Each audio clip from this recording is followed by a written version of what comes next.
Los sindicatos legalmente reconocidos salimos a las calles para decir ni corrupción ni explotación. Luchamos contra la reforma laboral del Ejecutivo, que vulnera los derechos de la clase trabajadora. El hábito de lectura desarrolla la capacidad creativa de nuestros estudiantes. Sin embargo, se ha dejado de lado su importancia. Realizamos propuestas para cambiar esta situación con el doctor Rubén Correa, especialista en comprensión de lectura. Las instituciones educativas públicas y privadas tienen que destinar al menos 2 plazas por aula para niños y niñas con discapacidad. ¿Esta disposición del Ministerio de Educación se cumple? Analizamos el tema con la directora de la Asociación Educativa Calpa, Anité Puente Arnao.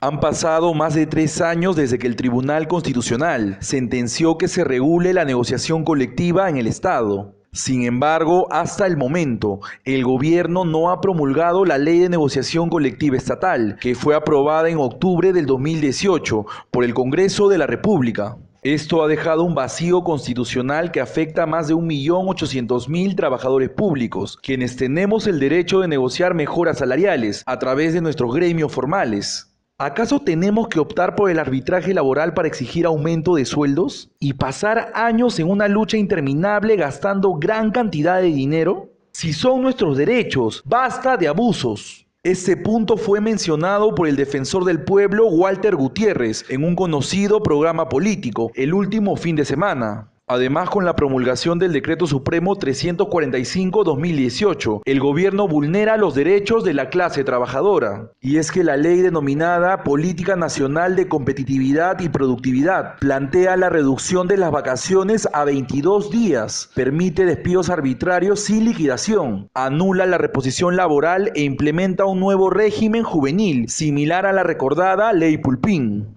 Lo que no entiende el Ministerio de Economía y los miembros de la CONFIEP es que los derechos no son privilegios y pretenden legalizar la precariedad de las condiciones laborales existentes, lo que será un evidente retroceso, justamente en el 2019, cuando se cumplen 100 años de la conquista de la jornada de 8 horas. Ese decreto supremo se aprobó sin debate previo en el Consejo Nacional de Trabajo y sin la opinión favorable de los gremios. Por eso, los sindicatos legalmente reconocidos salimos a las calles a luchar en la gran movilización nacional contra las medidas abusivas del paquetazo antilaboral.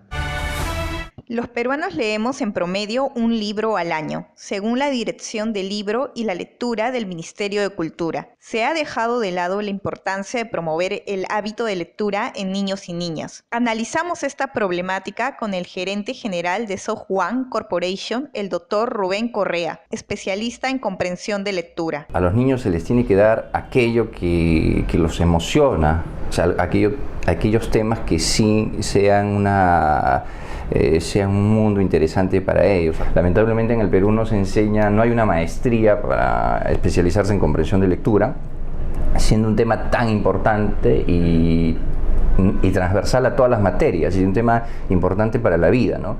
Porque la UNESCO ya lo dice, que si una persona logra comprender lo que lee a un nivel alto, es decir, a un nivel, para la UNESCO nivel alto es nivel 3, nivel 4, la persona se convierte en un ciudadano del mundo, es decir, puede trabajar y aprender lo que sea, obviamente complementado con razonar matemáticamente, ¿no? Las dos cosas, comprensión de lectura y razonar matemáticamente. Y para eso los profesores tienen que leer un poco sobre una metodología que les permita a los alumnos entender bien, entender diferentes tipos de textos, entender una lectura compleja, subrayar, resumir, hacerse las preguntas correctas sobre el texto.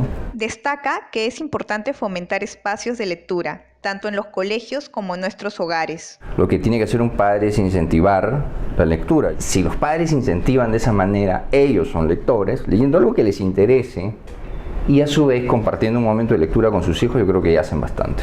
El profesor tiene que ser el facilitador, el líder, el motivador de que el alumno vea ese futuro que tiene que ver con su aprendizaje. Yo creo que el profesor tiene ese reto, ¿no? Conectar al alumno con esa parte emocional de despertar a la curiosidad intelectual, que se ha perdido, ¿no? O sea, que en realidad no hay mucha curiosidad intelectual. El hábito de lectura promueve en nuestros estudiantes la capacidad reflexiva y creativa, mejora su empatía y sus habilidades lingüísticas y desarrolla su capacidad de concentración y atención. El docente tiene que ser un docente digital. Entonces un docente tiene que saber aprender a aprender, tiene que mejorar sus competencias blandas. O sea, el profesor debe manejar Google, todas las herramientas de Office, debe tener por lo menos una red social. No digo que tenga todas porque te quita tiempo también y hay que ser metódicos en eso. Debe aprender a ingresar, debe suscribirse a alguna biblioteca virtual. El mundo es digital. El profesor tiene que saber usar los medios digitales. En el Perú, toda institución educativa, pública o privada, debe destinar al menos 2 vacantes por aula para la inclusión de niños y niñas con algún tipo de discapacidad. ¿Esto se está cumpliendo? Entrevistamos a la directora de la Asociación Educativa Calpa, Anité Puente Arnao, al respecto. Me parece necesario que las escuelas regulares, tanto privadas como públicas, reserven estas 2 vacantes para personas o niños y jóvenes con discapacidad, que es necesario siempre la norma, aunque siempre de la mano con la capacitación. Pienso que las instituciones no están reaccionando a la norma, no están cumpliendo la norma, porque como ellos mismos lo verbalizan, no se sienten preparados, ¿no?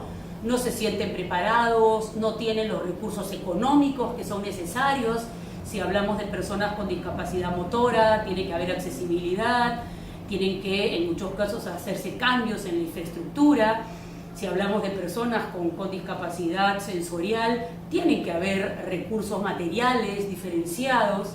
Y si hablamos de personas con trastorno de orden cognitivo, estamos hablando de necesidades de adecuaciones curriculares, de refuerzos académicos individuales, de adecuaciones en la evaluación, de facilitadores de aprendizaje, o las adecuaciones en la evaluación que hayan que hacerse implican horas de trabajo y por ende muchas veces requieren de mayores recursos humanos para hacerlo viable, ¿no?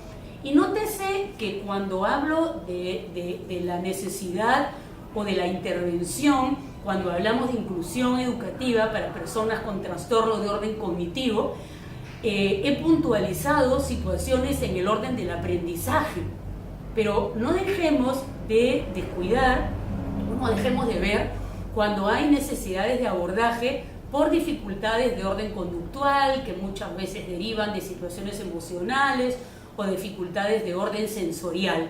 Las leyes que promueven la inclusividad no deben ser letra muerta. Exigimos al Ministerio de Educación tomar las medidas necesarias para asegurar la oferta educativa a los estudiantes con capacidades diferentes. Se requiere de un equipo de profesionales especializados para que esto se haga bien y, disculpen la expresión, no se haga simplemente por hacer.